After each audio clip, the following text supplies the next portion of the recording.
Assalamualaikum warahmatullahi wabarakatuh. Halo teman-teman semua, kami dari kelompok 8 akan menyampaikan materi kuliah teori kepribadian timur berupa konsep-konsep Surya Mentaram. Sebelum kita memulai penyampaian materi, yuk kita mulai dengan membaca basmalah bersama-sama. Bismillahirrahmanirrahim. Sebelum itu, saya akan memperkenalkan anggota kelompok terlebih dahulu.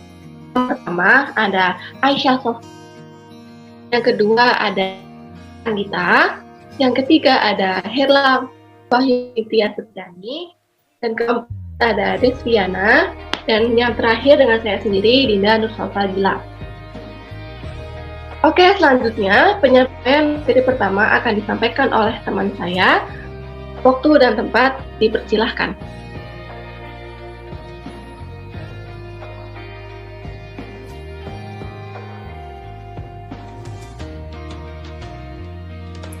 Terima kasih kepada moderator yang telah menyempatkan saya untuk menyampaikan materi pertama. Biografi Ki Ageng Surya Mentaram. Ki Ageng Surya Mentaram adalah putra Sri Sultan Hamengkubuwono ke-7. Beliau lahir pada tanggal 20 Mei tahun 1892 dan wafat pada 18 Maret 1962. Beliau merupakan anak ke-55 dari 79 bersaudara. Nama kecilnya BRM atau Bendara Raden Mas Kudiarmarji. Ibundanya bernama BRA atau Bendara Raden Ayu Retno Mandoyo, putri dari Patih Danurejo. Seperti saudara-saudaranya yang lain, Bendara Raden Mas Kudiarmarji bersama-sama belajar di sekolah Sri Manganti di dalam lingkungan keraton. Tingkat pendidikan sekolah ini kurang lebih sama dengan sekolah dasar sekarang. Selepas dari Sri Manganti dilanjutkan dengan kursus klien antenar, belajar bahasa Belanda, Inggris, dan Arab. Setelah selesai kursus, bekerja di gubernuran selama 2 tahun lebih, BRM Kudiarmarji mempunyai kegemaran membaca dan belajar, terutama tentang sejarah, filsafat, ilmu jiwa dan agama. Pendidikan agama Islam dan mengaji didapat dari Kiai Haji Ahmad Dahlan, pendiri Muhammadiyah. Slide selanjutnya.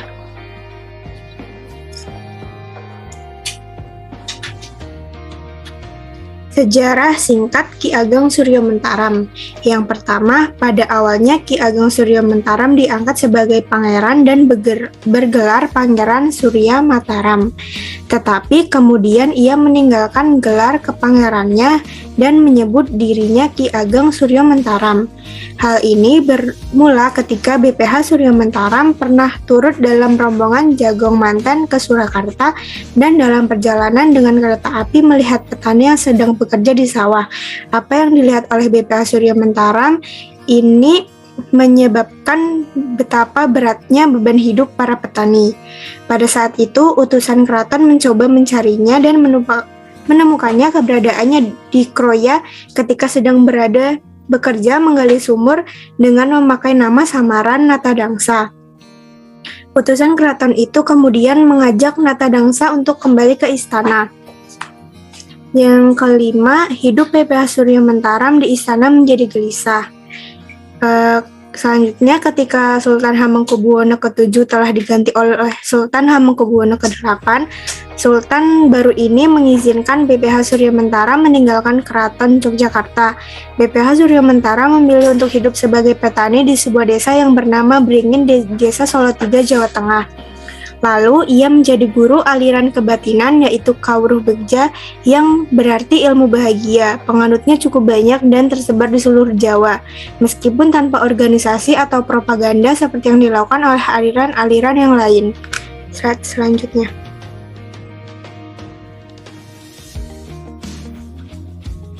Pemikiran Surya Mentaram. Ada beberapa pemikiran dari Surya Mentaram, yaitu yang pertama ilmu bahagia atau Kawruh Begja, ukuran keempat atau ukuran kaping sekawan, filsafat rasa hidup atau filsafat raos gesang, jimat perang atau jimat perang, Kawruh jiwa kramadangsa, ijazah hidup atau ijazah gesang, ilmu pengetahuan atau Kawruh bab Kawruh, ilmu jiwa atau Kawruh raos, ilmu pendidikan atau Krawuh pamomong, ilmu perkawinan atau kawruh rabi, ilmu kesempurnaan atau kawruh kasampurnaan, ilmu kasuyatan atau kawruh kasuyatan, dan ilmu penghidupan atau kawruh pangupo jiwo. Untuk materi selanjutnya akan dilanjutkan oleh rekan saya.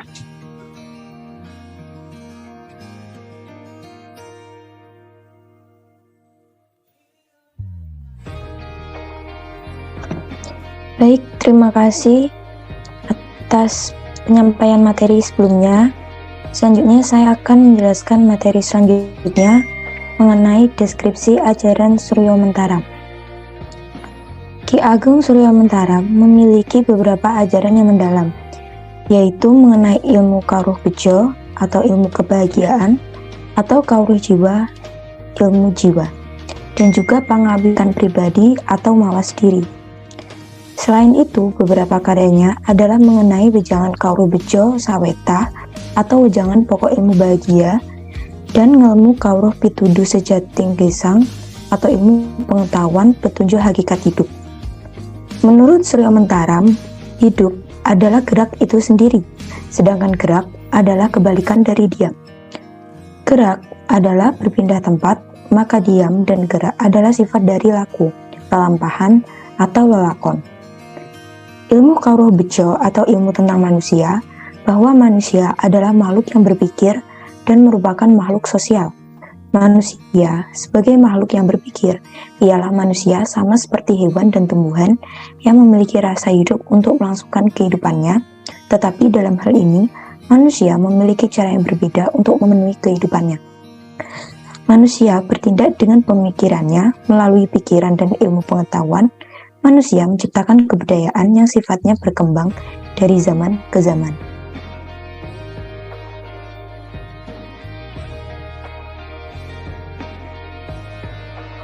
Lalu selanjutnya mengenai konsep-konsep Suryo Mentaram. Yang pertama yaitu konsep manusia oleh Ki Ageng Suryo Mentaram. Yang kedua ada konsep kebahagiaan oleh Ki Ageng Suryo Mentaram juga, dan yang terakhir konsep spiritualitas. Konsep manusia oleh Ki Ageng Suryo Mentaram. Yang pertama, konsep manusia menurut Ki Ageng Suryo Mentaram. Bagi Ki Ageng, manusia adalah benda hidup yang mempunyai perasaan, sebab tanpa rasa manusia sama halnya dengan mayat. Dalam ajaran-ajaran Ki Ageng, jenis-jenis rasa tersebut antara lain rasa hidup, rasa senang, rasa susah, rasa suka dan benci, rasa aku krama dangsa, rasa sama, rasa bebas, rasa abadi, dan rasa kasih. Yang kedua, pemikiran tentang wejangan pokok ilmu bahagia. Ki Ageng Suryo Mentaram membuka konsep pemikirannya dengan pernyataan yang mendasar dan menjadi benih konsepsinya mengenai kebahagiaan. Salumahing bumi, sakurebing langit, punika boten wonten barang ingkang pantes dipun padosi kanthi mati-matian, utawi dipun ceri-ceri dipun tampik kanthi mati-matian. Yang artinya, di atas bumi, di kolong langit ini tidak ada barang yang pantas dicari secara mati-matian, ataupun dihindari atau ditolak secara mati-matian. Dengan demikian, pernyataan tersebut memberikan arti bahwa manusia tidak sepantasnya mengejar sesuatu atau menolak sesuatu secara berlebihan, atau di luar batas kewajaran, sehingga adanya pernyataan tersebut menyiratkan bahwa pada umumnya, manusia pasti mengejar sesuatu secara berlebihan sekaligus menolak sesuatu juga secara berlebihan. Lalu yang ketiga ada pemikiran tentang ukuran keempat. Ruang rasa dalam istilah ini disebut juga sebagai ukuran keempat atau kaping sekawan. Manusia yang hidup dalam dimensi keempat adalah manusia yang bisa mengenal rasa diri dan rasa orang lain. Ukuran keempat merupakan dimensi di mana manusia sudah mencapai kebahagiaan sejati, yang artinya berhasil menjadi si pengawas atau pangawikan pribadi. Lalu yang terakhir adalah pemikiran tentang kawruh jiwa krama dangsa. Krama dangsa dalam gambaran Ki Ageng Suryo Mentaram diibaratkan sebagai budak yang mengabdi kepada 11 majikan. 11 majikan tersebut adalah gambaran 11 kelompok catatan yang ditulis semenjak seseorang lahir. 11 kelompok catatan di mana Kramadangsa dituntut untuk memenuhi semuanya berada dalam dimensi yang ketiga. Untuk materi selanjutnya akan disampaikan oleh teman saya.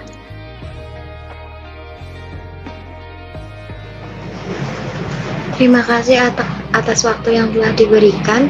Yang selanjutnya yaitu ada konsep kebahagiaan menurut Ki Ageng Surya Mentaram. Menurut Ki Ageng Surya Mentaram, bahagia atau tidak bahagia itu bukan fakta, tetapi reaksi kita atas fakta. Manusia itu makhluk dengan rasa. Walaupun ada bermacam rasa, tapi dapat diringkas menjadi dua, yaitu rasa enak dan tidak enak. Dalam pergaulan, seseorang harus mengerti rasa dari yang lain. Ketidakpengertian akan menimbulkan rasa yang tidak enak dan akhirnya timbul perselisihan. Karenanya, untuk mengerti rasa orang lain, ia harus mengerti rasa diri yang menghalanginya.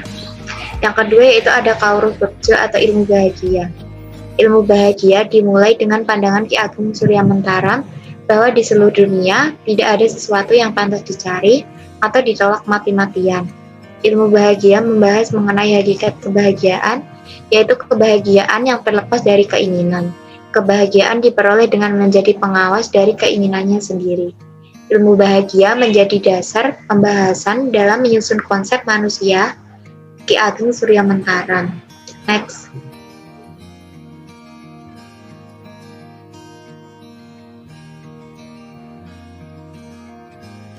Yang ketiga yaitu ada macam-macam keinginan manusia. Yang pertama yaitu ada semat atau keinginan material. Yang kedua yaitu ada derajat atau keinginan yang diakui orang lain. Yang ketiga yaitu ada kramat, keinginan yang ditakuti oleh orang lain. Yang keempat yaitu ada pepatah mulur dan mungkret. Karep keturutan mulur menawa ora keturutan mesti mungkret. Yen ora gelem mungkret mesti ana penyakite rasane ya mung kek bungah, kek susah, langgeng boten muatosi. Artinya, keinginan jika terpenuhi akan mengembang dan mengkerut. Jika tidak terpenuhi, jika tidak tersedia mengkerut berarti sakit rasanya, ya hanya senang susah, silih berganti, tidak ada yang mengkhawatirkan. Next.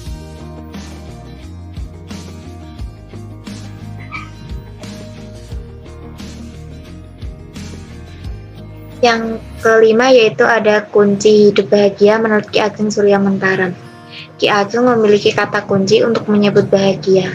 Bahagia adalah ketika kita bisa hidup sewajarnya. Kunci hidup enak adalah tidak berlebih-lebihan, juga tidak kekurangan. Dan hidup sewajarnya itu oleh Ki Ageng dirumuskan dalam nemsa atau namsa. Yang pertama yaitu ada hidup sebetulnya atau sabutue. Yang kedua yaitu ada hidup seperlunya atau saperlune. Yang ketiga yaitu ada hidup secukupnya atau sacukupe. Yang selanjutnya yaitu ada hidup sebenarnya atau sabenere, hidup semestinya atau samestine, dan yang terakhir ada hidup senyamannya atau sapenae. Selanjutnya akan dijelaskan oleh teman saya. Konsep spiritualitas Ki Ageng Surya Mentaram. Yang A. Spiritualitas, tasawuf, Qurani, Jawi, pemikiran Ki Ageng Surya Mentaram. Dalam olah jiwa menitik beratkan pada rasa manusia dalam hal spiritual untuk menjalankan sebuah hidup bahagia dan bukan pada hanya aspek fisik saja. Aspek spiritual harus tumbuh pada rasa diri manusia itu sendiri. Sedangkan aspek fisik akan timbul setelah tumbuhnya aspek spiritual yang dijalankannya. Aspek spiritual harus sejalan dan berdampingan dengan aspek fisik, hingga menjadikan rasa diri manusia yang paripurna. Yang B. Filsafat rasa hidup atau filsafat Raos Gesang. Filsafat rasa hidup merupakan pandangan Ki Ageng Surya Mentaram mengenai filosofi kehidupan yang memuat perasaan hidup. Rasa hidup yang dimiliki oleh seseorang menjadikannya takut mati dan takut tidak memiliki keturunan. Rasa hidup membuat manusia bergerak untuk mengusahakan hal-hal yang membuat kehidupannya tetap lestari. Kekurangan dan kelebihan konsep Ki Ageng Surya Mentaram. Kelebihan. Konsep-konsep Ki Ageng Surya Mentara memiliki semua syarat untuk menjadi manusia yang mampu memenuhi tugas dan fungsi kekhalifahan di muka bumi. Konsep tersebut menurut Ki Ageng Surya Mentara berhasil secara teori dan aplikasi dalam mewujudkan karakter manusia yang berakhlak mulia terhadap sesamanya. Sehingga bisa dikatakan konsep manusia menurut Ki Ageng Surya Mentara pada dasarnya relevan dengan pembentukan karakter sufistik, kaitannya dengan hablu minan nas. Namun kekurangan relevan dengan pembentukan karakter sufistik kaitannya dengan hablu minallah. B. Kekurangan konsep Ki Ageng Surya Mentara. Sebagian konsep Ki Ageng Surya Mentara kurang relevan dengan tugas serta fungsi manusia sebagai hamba Allah yang harus mengabdi kepada Tuhan. Contohnya yaitu konsep manusia Ki Ageng Surya Mentara tidak menghubungkan manusia dengan Tuhan. Dengan demikian, tidak disebutkan pula hubungan yang bersifat penghambaan antara manusia dengan Tuhan.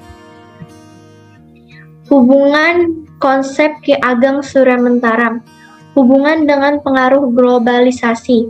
Kebutuhan manusia modern tidak hanya berkutat pada pemenuhan sandang, pangan, dan papan, melainkan juga kebutuhan tentang pendidikan dan kesehatan.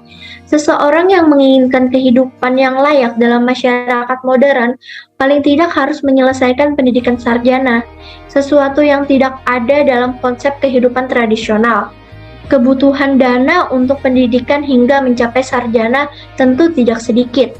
Selain itu, kebutuhan yang berkaitan dengan pemenuhan gengsi atau standar sosial juga menjadi tuntutan yang tidak bisa dihindarkan.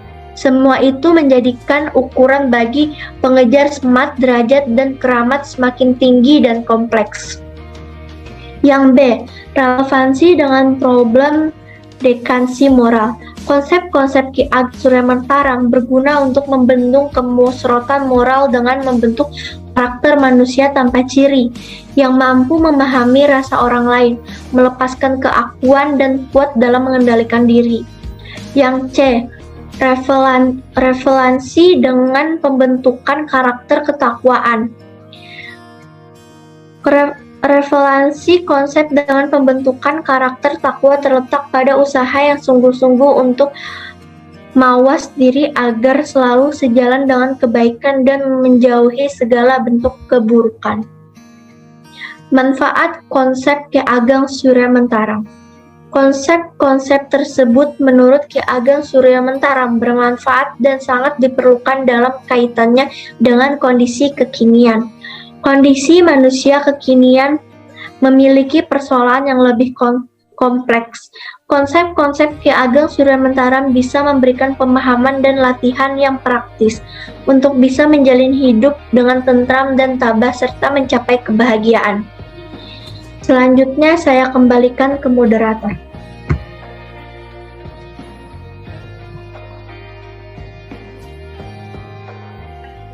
Baik. Setelah apa yang kami semua paparkan mengenai materi kuliah teori kepribadian timur mengenai konsep-konsep Ki Ageng Surya Mentara, dapat diambil kesimpulan bahwa konsep Ki Ageng Surya Mentara sangat relevan dan diperlukan dalam kaitannya dengan kondisi kekinian. Kondisi manusia kekinian memiliki persoalan yang lebih kompleks. Kompleks manusia Ki Ageng Surya Mentara bisa memberikan pemahaman dan latihan yang praktis untuk bisa menjalani hidup dengan tentram dan tabah serta mencapai kebahagiaan yang sejati. Demikian paparan materi yang telah kami sampaikan dari kelompok 8. Kurang lebihnya mohon maaf. Wassalamualaikum warahmatullahi wabarakatuh. Terima kasih.